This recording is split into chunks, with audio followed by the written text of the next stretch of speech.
Hi നമസ്കാരം. ദേശീയപാത നിർമ്മാണത്തിനായി സൂക്ഷിച്ച ലക്ഷങ്ങൾ വില വരുന്ന ഇരുമ്പ് കമ്പി മോഷ്ടിക്കാൻ ശ്രമിച്ച യുവതിയടക്കം ആസം സ്വദേശികളെ പിടികൂടി.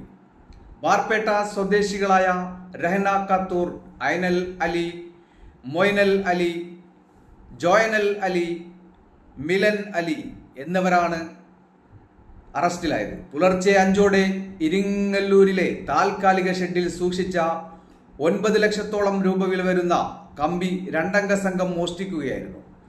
ഇത് ശ്രദ്ധയിൽപ്പെട്ട സെക്യൂരിറ്റി ജീവനക്കാരനാണ് ഇവരെ പിടികൂടി പന്തീരാങ്കാവ് പോലീസിൽ ഏൽപ്പിച്ചത്.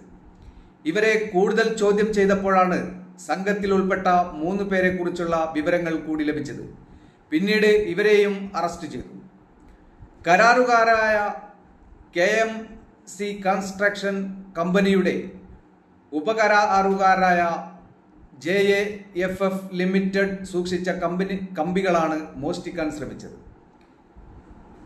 CI Vinod Kumar, SI Mahesh, SI M Shamsuddeen, senior civil police ഓഫീസർമാരായ ലൈല ബി, പ്രമോദ്, ബഷീർ എന്നിവരുൾപ്പെടെയുള്ള സംഘമാണ് പ്രതികളെ പിടികൂടിയത്.